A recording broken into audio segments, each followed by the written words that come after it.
Bismillahirrahmanirrahim. Assalamualaikum warahmatullahi wabarakatuh. Alhamdulillah wassalatu wassalamu ala Rasulillah wa ala alihi wa sahbihi wa mawalah wa la hawla wa la. Baik, kita lanjutkan kajian kita, masih membahas kitab Syarhus Sunnah di Imami Ahli Sunnati wal Jamaah Al-Imam Al-Barbahari rahimahullahu ta'ala. Kita masuk pada perkataan beliau rahimahullahu ta'ala,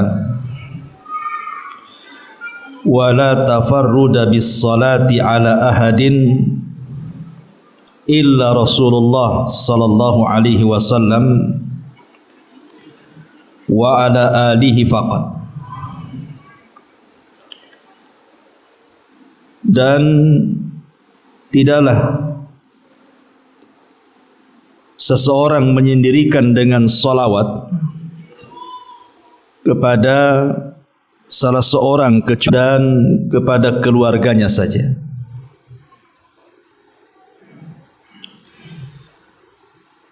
Di sini terjadi silang pendapat di antara para ulama. Apakah salawat itu memang khusus bagi Nabi sallallahu alaihi wasallam dan juga keluarganya saja, ataukah salawat itu bisa diberikan kepada selain Nabi?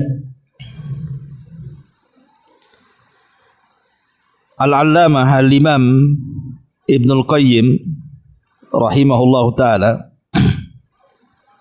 Jadi Imam Ibnul Qayyim rahimahullahu ta'ala menyebutkan dalam Jala'ul Afham, di mana beliau menukilkan tentang ijma' para ulama, anna as-salata ala jami'in nabiyyina masyru'atun minhum Asy-Syaikh Muhyiddin An-Nawawi rahimahullahu ta'ala wa ghairu. Ada kesepakatan atau ijma', konsensus ulama, bahwa mengucapkan salawat kepada seluruh para nabi disyariatkan. Di antara yang berpendapat yang mensyariatkan adalah Al-Imam Muhyiddin, atau dikenal dengan Al-Imam An-Nawawi rahimahullahu ta'ala, dan yang lainnya. Tetapi ada riwayat Imam Malik bahwa tidak boleh bersalawat kecuali kepada Nabi saja. Imam Malik mengatakan tidak boleh bersalawat kecuali kepada Nabi saja. Inilah yang dikatakan oleh Imam Barbahari. Akan tetapi sebagian ulama mengatakan, seperti Syekh bin Baz rahimahullah ta'ala mengatakan, tidak mengapa seseorang itu bersalawat kepada selain Nabi, seperti mengatakan Allahumma salli ala ali fulan, Allahumma salli ala abi fulan. Kata beliau, la ba'sa, tidak mengapa. Akan tetapi jangan dijadikan syiar. Sekali-kali boleh, tapi jangan dijadikan syiar atau kebiasaan. Karena salawat yang disyariatkan itu hanya diberikan kepada para nabi saja. Adapun kepada selain para nabi, maka itu bentuknya hanya sekedar pujian saja. Dari sini terjadi silang pendapat. Cuman kalau melihat pendapat Imam Al-Barbahari di sini, seolah-olah beliau mengatakan tidak boleh bersalawat kecuali kepada Nabi saja dan kepada keluarganya. Tapi sedikit kita akan bicara seputar salawat. Di dalam Al-Quran, tepatnya pada surah Al-Ahzab 56, Allah Subhanahu wa taala berfirman, "Innallaha wa malaikatahu yusalluna 'alan nabi ya ayyuhalladzina amanu sallu 'alaihi wa sallimu taslima. Sesungguhnya Allah Subhanahu wa taala dan para malaikatnya mereka bersalawat atas Nabi. Wahai orang-orang yang beriman, bersalawatlah kalian kepada Nabi dan ucapkanlah salam kepadanya. Ketika sebagian para ulama bicara tentang keutamaan Nabi Adam alaihi salatu wassalam, di antara keistimewaan Nabi Adam adalah para malaikat sujud kepada Adam. Ketika Allah Subhanahu wa taala berfirman, wa idz qala rabbuka lil malaikati isjudu li Adam fasajadu illa iblis. Dan ketika Rabbmu berkata kepada para malaikat, sujudlah kalian kepada Adam, semua malaikat sujud kepada Adam. Maksudnya di sini sujud penghormatan, bukan sujud ibadah. Ada juga yang mengatakan bahawa sujudnya para malaikat kepada Adam itu bukan kepada jasadnya, tapi kepada ruhnya. Karena yang mulia pada jasad manusia itu bukan jasadnya, tapi ruhnya. Ada juga yang berpendapat sujudnya malaikat itu kepada Adam seolah-olah menjadikan kiblat bagi para malaikat. Seperti kita sujud mengarah ke Ka'bah, karena kita jadikan kiblat, bukan menyembah Ka'bah. Terlepas daripada takwil para ulama, apa maksud sujudnya para malaikat kepada Adam, yang jelas bukan sujud ibadah. Sehingga sebagian ulama mengatakan, lihat bagaimana Adam dimuliakan dengan sujudnya para malaikat, tapi tidak ada malaikat yang sujud kepada Nabi. Malaikat sujud kepada Adam, tapi tidak sujud kepada Nabi SAW. Kalau begitu Adam lebih mulia dibandingkan Rasul. Kita katakan tidak. Rasul kita Muhammad SAW jauh lebih mulia dibandingkan Adam. Mana dalilnya? Ini dalilnya.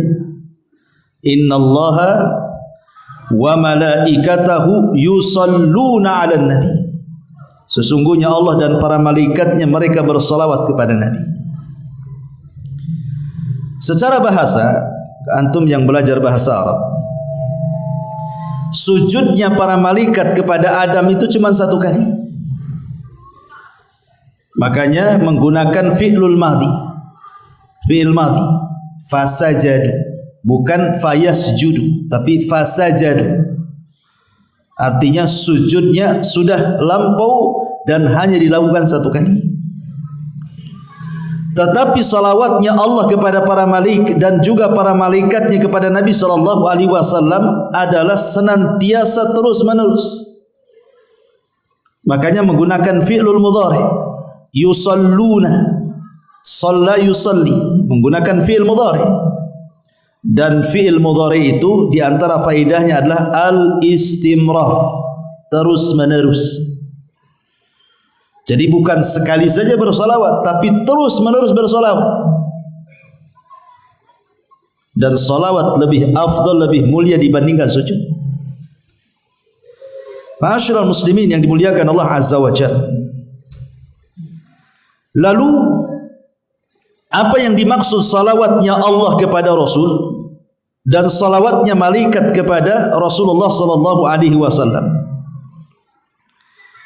Adapun salawatnya Allah kepada Nabi sallallahu alaihi wasallam maksudnya pujian Allah kepada Rasul fi mala'il a'la, di atas makhluk-makhluknya yang ada di langit sana, di hadapan para malaikat. Allah memuji Nabi sallallahu alaihi wasallam. Adapun salawatnya para malaikat kepada Nabi sallallahu alaihi wasallam adalah ad-du'a bil barakah.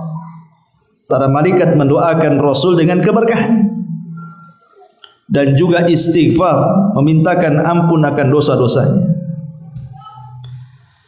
Ma'asyiral muslimin yang dimuliakan Allah Azza wa Jalla, kita bahas sedikit tentang faedah salawat. Yang pertama di antara faedah salawat atau keutamaan salawat adalah kalau antum bersalawat mengucapkan Allahumma salli ala Muhammad, maka kata ulama annaha imtithalun li amrillahi azza wa jalla. Ketika kita bersalawat itu hakikatnya kita sedang menunaikan tugas kita karena menjalankan perintah Allah azza wa jalla. Sama ketika antum salat tadi. Kenapa antum salat? Ya karena menjalankan perintah. Kemudian antum puasa Ramadan. Kenapa antum puasa Ramadan? Ya karena menjalankan perintah. Sama juga dengan salawat. Jadi ketika kita bersalawat itu hakikatnya kita sedang menjalankan perintah Allah, dan itu semulia-mulia perbuatan ketika seseorang itu melaksanakan perintah. Dan itu diisyaratkan di dalam surah Al-Ahzab yang tadi saya baca, di mana Allah mengatakan ya ayyuhalladzina amanu sallu. Ini fi'lul amr. Wahai orang-orang yang beriman, bersolawatlah kalian. Artinya Allah memerintahkan dalam surah Al-Ahzab supaya kita bersolawat kepada Rasul. Jadi ketika kita bersolawat, hakikatnya kita sedang menjalankan perintah. Ini yang pertama. Yang kedua, annaha tarfa'u darajatil musalli fil jannati wa tukaffiru dhunubahu wa sayyi'atahu. Bahwa salawat kepada Nabi SAW bisa mengangkat derajat di mana? Di surga, dan menghapuskan dosa-dosa dan juga keburukan. Dan ini berdasarkan hadis Anas ibn Malik radhiyallahu an. Nabi SAW bersabda, "Man shalla alayya salatan wahidatan, sallallahu alaihi ashra salawatin, wa khuttat anhu ashru khati'atin, wa rufi'at lahu ashru darajatin." Subhanallah, lihat faedah salawat di sini. Dari Anas bin Malik radhiyallahu an, Rasulullah SAW bersabda, barang siapa yang bersolawat kepadaku satu saja solawat, kita katakan Allahumma salli ala Muhammad, maka imbalannya Allah subhanahu wa ta'ala berikan 3 imbalan. 1 ibadah, 3 imbalan. Yang pertama, dengan sebab salawatnya kita kepada Nabi SAW, Allah bersalawat kepada kita 10 kali. Dan salawatnya Allah, saya katakan tadi, adalah pujian Allah kepada kita di hadapan makhluknya yang ada di langit sana. Bayangkan antum jadi selebritis langit, Allah memuja-muja antum di langit sana 10 kali di hadapan para malaikat. Hanya gara-gara 1 salawat kepada Rasul menyebabkan Allah memuji kita 10 kali. Kemudian juga yang kedua, wa khuttat anhu ashru khati'ah. Cukup sampai di situ? Tidak. Dan akan dihapuskan darinya 10 kesalahan. Cukup. Rasul katakan wa rufi'at lahu ashru darajat, dan akan diangkat 10 tingkatan. Luar biasa. Ya, salawat 1 kali saja sudah sedemikian rupa pahalanya. Antum kalau saya puji saja udah senang, atau antum dipuji orang besar senang. Gimana kalau yang memuji kita ini Allah subhanahu wa ta'ala? Tentu kita banggalah harusnya. Jadi kalau antum ingin dipuji-puji oleh Allah di hadapan makhluknya di sana, perbanyak salawat. Itu maksudnya. Ini yang kedua. Yang ketiga, annaha sababun likifayati humumil abdi wa in 'azumat. Dan memperbanyak salawat itu bisa mengobati kebingungan. Bisa mengobati kebingungan. Orang kan banyak masalah setiap harinya, ikhwan. Orang itu pasti akan ditimpa musibah setiap harinya. Masalah ini, masalah itu, macam-macam masalah. Kadang-kadang hidup kita ini kayak orang bingung, stres.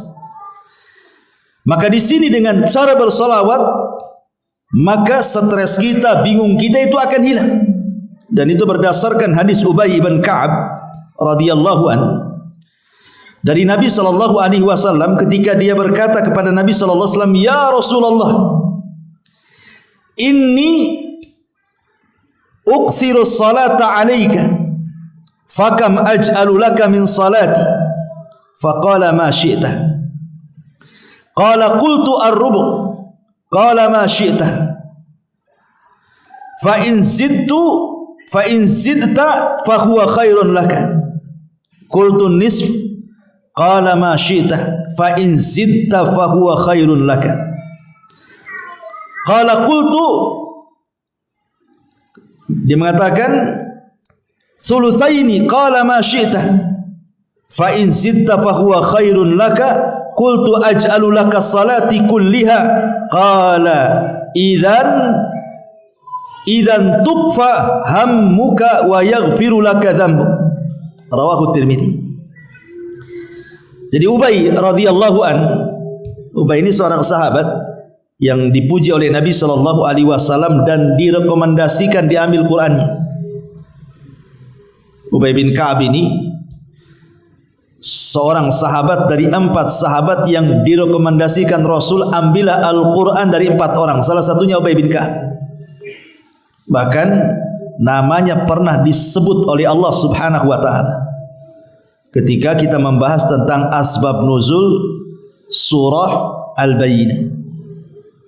Nabi memanggil Ubay bin Ka'ab dan mengatakan, "Ya Ubay, Allah menyebut namamu dan Allah memerintahkan aku untuk membacakan surah Al-Bayyinah." Ubay enggak percaya dan mengatakan, "As-sammanillah, namaku disebut-sebut Allah wahai Rasul." Kata Rasul, "Ya," fabaka. Ubay pun menangis. Enggak nyangka nama dia disebut-sebut Allah. Abu Bakar aja enggak disebut, Umar enggak disebut, dia pula disebut. Ya. Jadi Ubay bin Ka'ab ini radhiyallahu an berkata, "Wahai Rasulullah, aku sering membawa salawat untuk dirimu. Lalu seberapa banyak aku bersalawat untuk dirimu?" Rasul sallallahu alaihi wasallam menjawab, "Terserah engkau." Maka Ubay mengatakan, "Bagaimana kalau 1/4?" Rasul mengatakan, "Terserah, jika kau tambah itu lebih baik." Kemudian kata Ubay, "Bagaimana kalau 1/2?" Kata Rasul, "Terserah, jika kau tambah itu lebih baik." Kata Ubay, "Bagaimana kalau 1/3?" Kata Rasul, "Terserah, jika kau tambah itu lebih baik." Kata Ubay, "Bagaimana kalau seandainya 2/3?" Kata Rasul, "Terserah, kalau kau tambah itu lebih baik."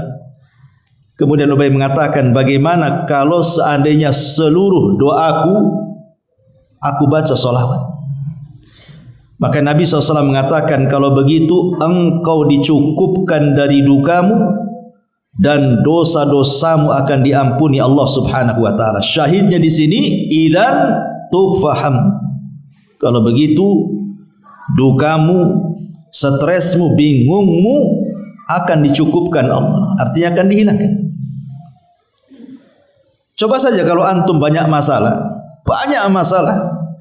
atau ada masalah yang antum tidak bisa keluar dari situ, kayaknya kiamat lah ini karena mungkin masalahnya terlalu berat. Coba perbanyak salawat. Salawat saja pagi, siang, sore. Insya Allah masalahnya akan diurai. Antum harus yakin dengan hadis ini. Antum enggak yakin itu kan enggak diamalkan masalahnya. Kalau stres malah tidur kan itu.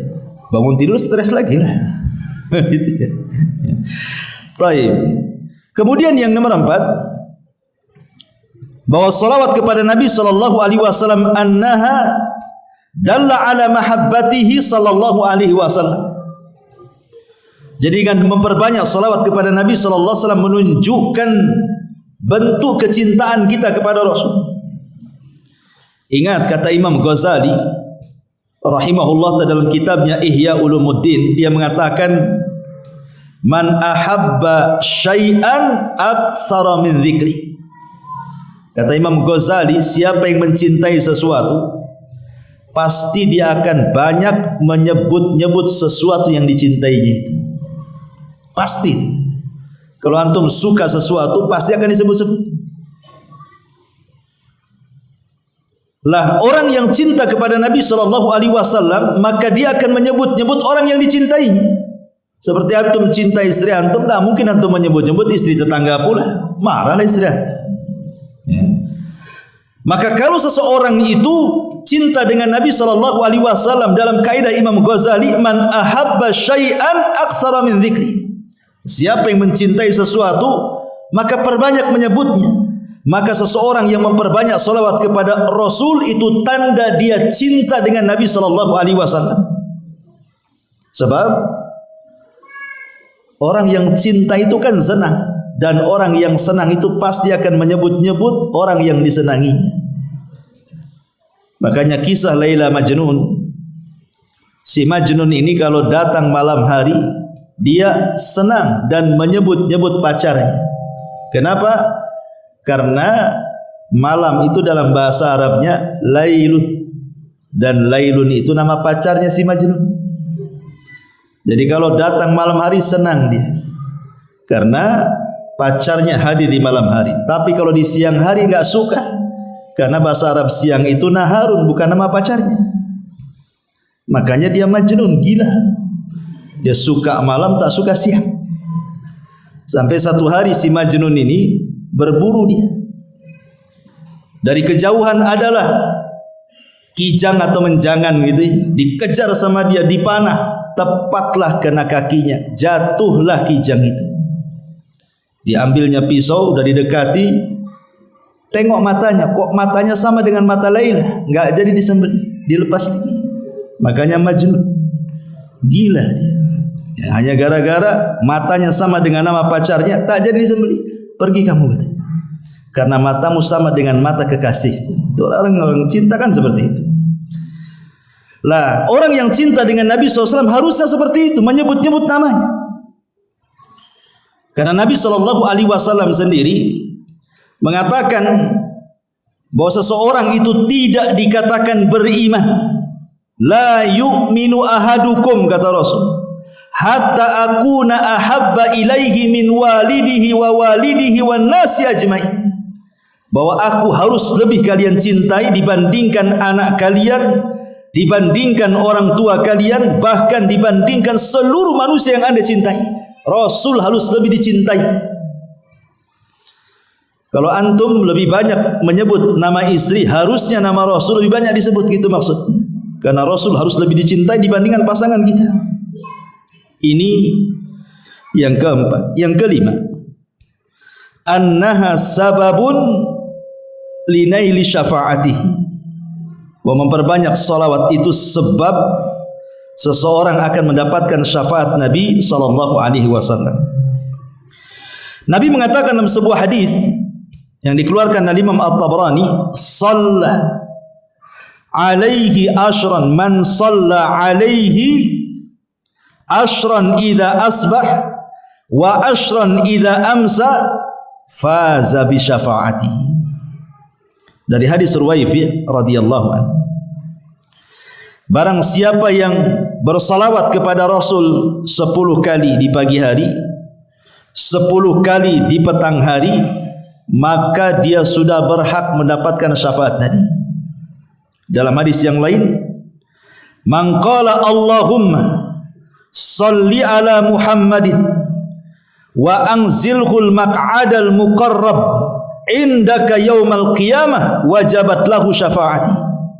Barang siapa yang mengucapkan ya Allah, curahkanlah salawat kepada Muhammad dan tempatkanlah dia di tempat yang terdekat di sisimu pada hari kiamat, apa kata Rasul? Wajabat lahu syafaati, maka dia wajib mendapatkan syafaat dariku. Dan ingat, di akhirat itu yang dibutuhkan untuk menyelamatkan kita cuma dua. Pertama syafaat, yang kedua rahmat. Ketika syafaat sudah tidak ada lagi, maka yang tersisa adalah rahmat Allah Subhanahu wa taala. Makanya ada orang-orang yang tidak mendapatkan syafaat karena sudah habis syafaatnya. Dia tidak mendapatkan syafaat sementara dia masih dalam neraka. Akhirnya Allah selamatkan dia dari neraka bukan karena syafaat, tapi karena Arhamur Rahimin. rahmat Allah Subhanahu wa taala. Jadi syafaat itu sangat penting sekali di akhirat. Nah, salah satu mendapatkan syafaat adalah orang yang memperbanyak salawat kepada Nabi sallallahu alaihi wasallam. Ini yang kelima. Yang keenam,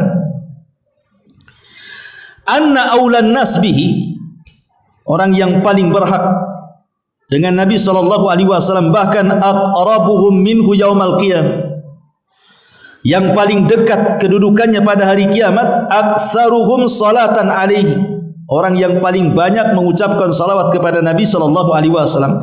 Dan ini berdasarkan hadis aulan nas bi yaumal qiyamah aktsaruhum alayya salatan.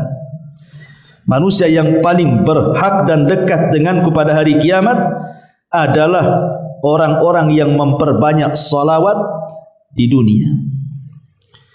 Ikhwatu fiddin, muliakan Allah azza wajalla.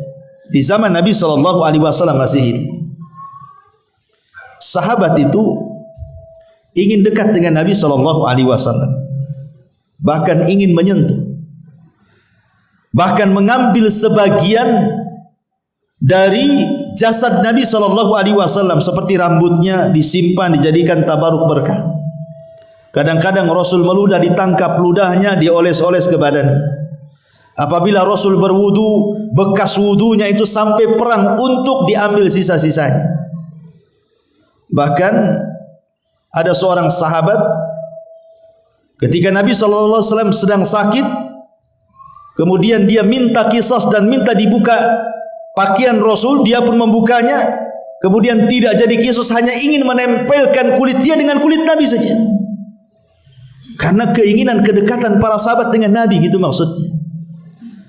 Lah, kita ini tidak hidup di zaman Nabi, tapi apakah mustahil kita ini bisa dekat dengan Nabi?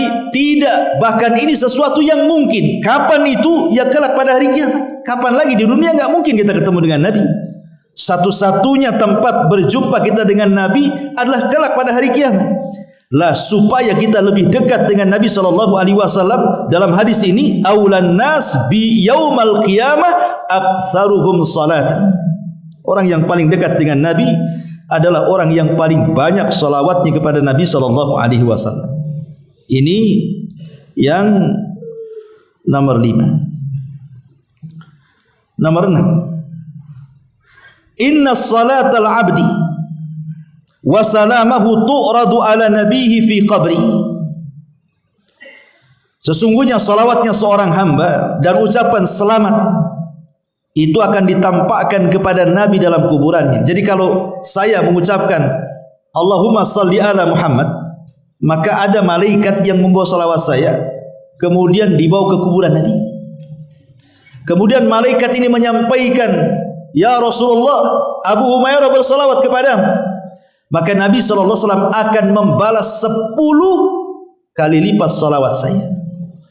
Dan sekali lagi saya katakan, salawat itu artinya ad-du'a bil barakah, mendoakan keberkahan. Jadi kalau kita mendoakan keberkahan kepada Rasul 1 kali, maka Rasul akan mendoakan keberkahan kepada kita 10 kali. Coba bayangkan, antum didoakan Nabi loh. Nabi yang mendoakan kita. Makanya ada anak kecil Rabi'ah al-Aslami radhiyallahu anhu, belum balik di zaman Nabi. Rabi'ah al-Aslami ini, dia suka membantu Nabi. Dia kalau malam, sepertiga malam, dia siapkan air. Belum balik anak ini, tapi rajin kemudian menyiapkan apapun yang dikehendaki Nabi SAW di malam hari. Akhirnya Rasul pun iba dengan anak ini. Kemudian satu hari dipanggilnya dan mengatakan, ya Rabi'ah, mintalah sesuatu, aku akan beri. Ya kalau anak-anak di zaman sekarang ya pasti minta handphone lah sama Nabi. Itu ya kan, minta apa lagi, minta mainan kan. Tapi anak-anak di zaman itu bukan itu yang diminta. Anak ini belum balik, masih kecil, tiba-tiba mengatakan, jadikan aku temanmu di sorga, katanya. Inni uridu murafaqata fil jannah, jadikan aku temanmu di sorga. Lah anak kecil lo ngomong begitu lo, belum balik ini, ingin menjadi teman Nabi SAW di sorga. Kemudian Nabi SAW mengatakan, kalau begitu bantu aku supaya keinginanmu tercapai.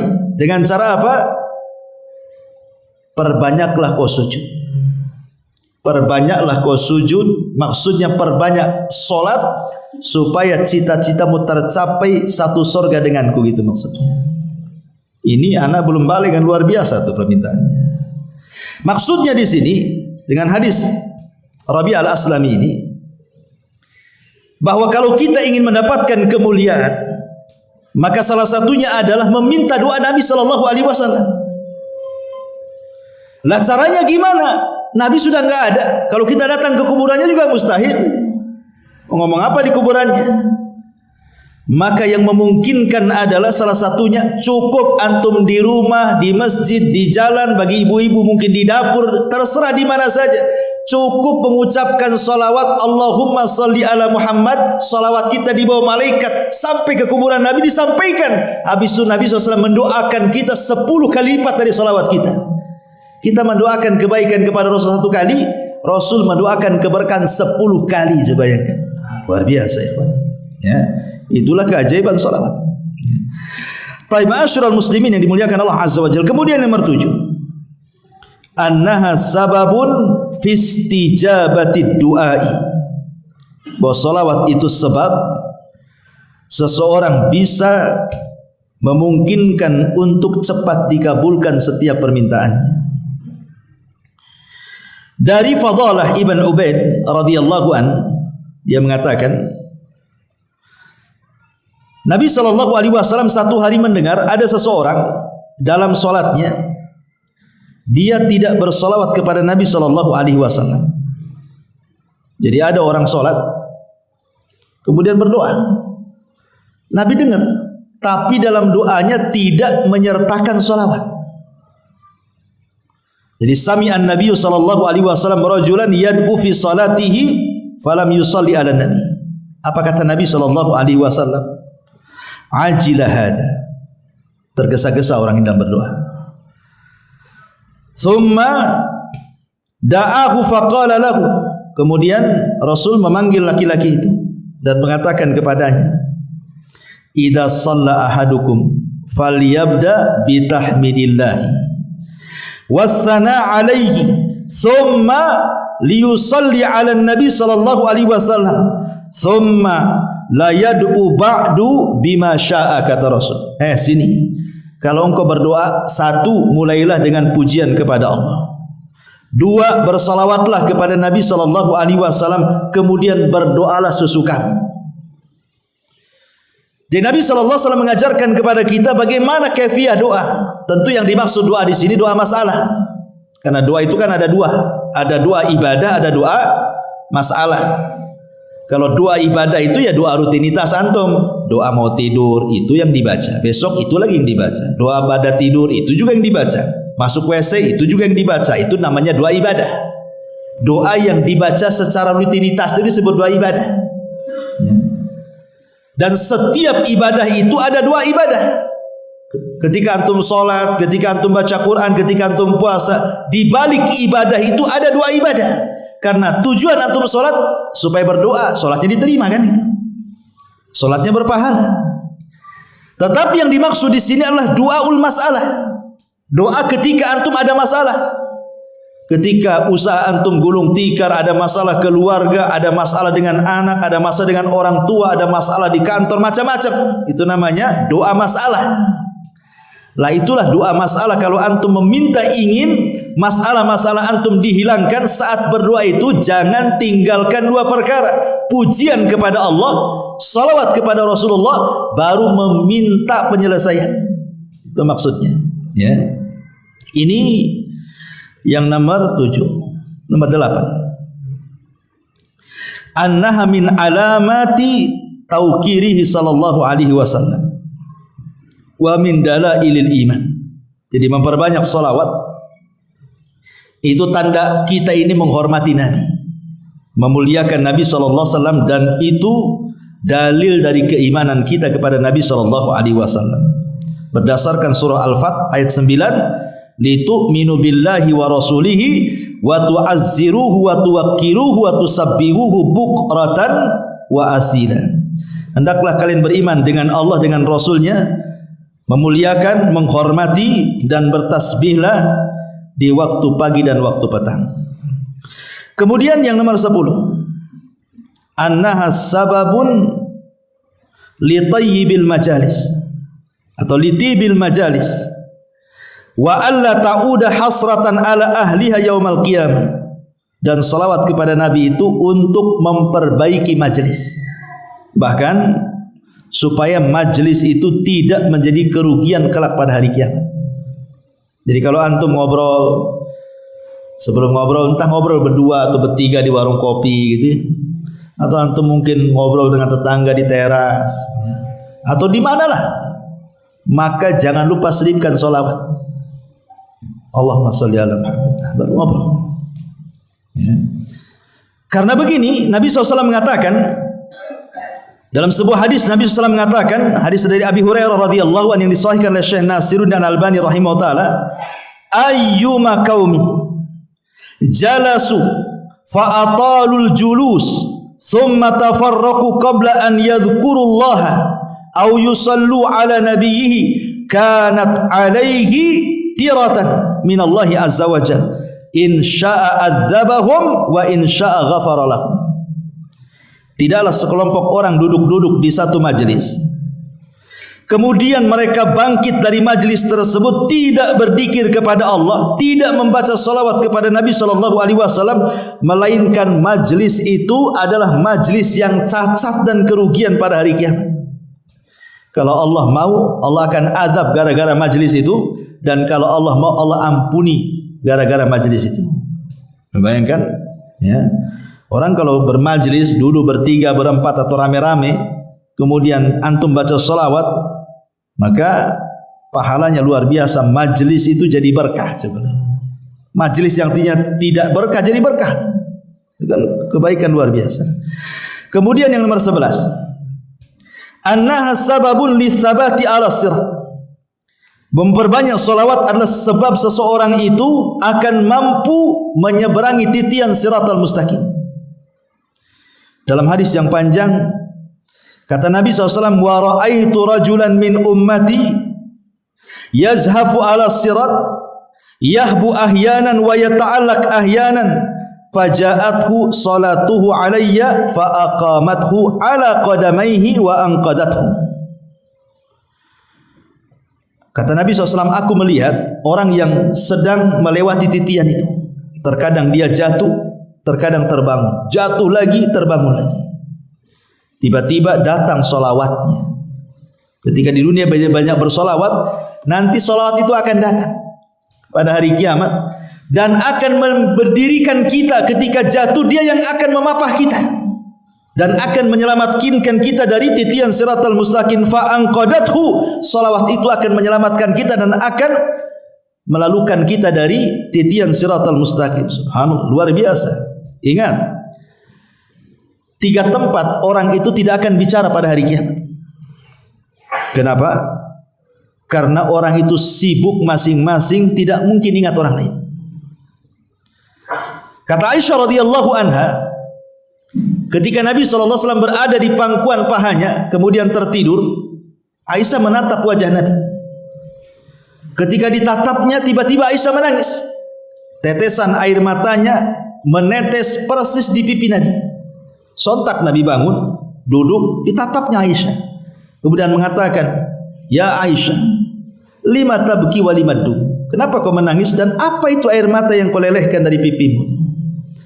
Maka Aisyah radhiyallahu anha mengatakan, ya Rasulullah, tadzakkartu yaumal qiyamah. Rasul, ketika aku melihat wajahmu, aku teringat hari kiamat. Hal tadhkuru bi ahlika yaumal qiyamah. Masih ingatkah engkau wahai Rasul kelak pada hari kiamat dengan istrimu, dengan keluargamu? Ataukah sudah lupa dengan kami semuanya?